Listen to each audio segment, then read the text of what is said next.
Welcome to Vet Zone, where passion for animals, science, and medicine lives. An Electron Sabine tale of rape, pillage, and plunder. Or, what are free radicals and oxidants? Why do we date? Well, simply because we do not wish to be alone. In fact, much of our daily behavior could be attributed to pursuing the company of others.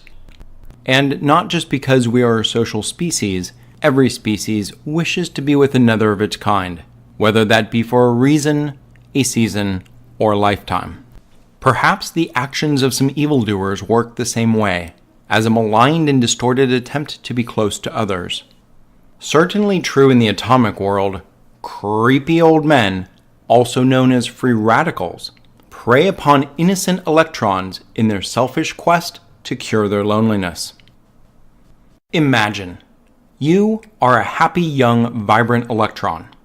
You live on a small carbon atom and have fallen in love with the electron next door. Your soulmate isn't carbon-based, but you love him all the more for his nitrogen background.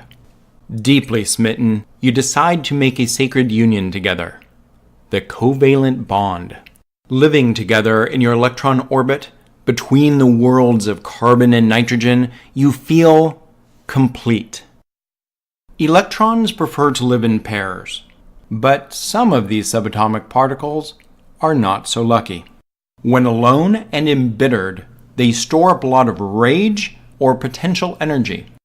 The active portion of the free radical, the creepster, also known as an unpaired valence electron, grudgingly inhabits an atomic orbit alone.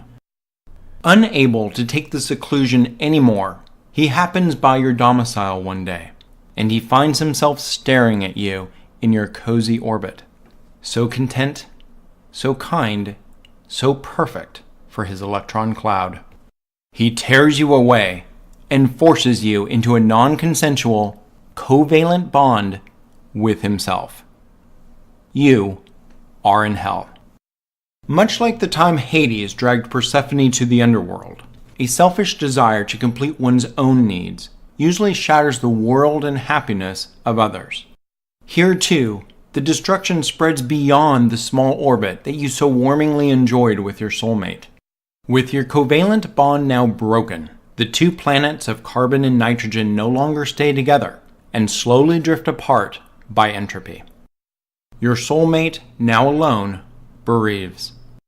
Perhaps, short-sighted by his grief, he may turn to stealing another bride, becoming a free radical himself, and continuing the cycle of damage.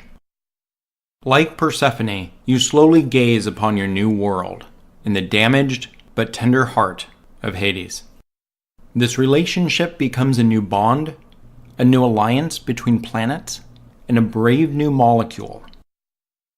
In a similar fashion to radicals, oxidants coerce or oxidize other molecules to expel one of their electrons.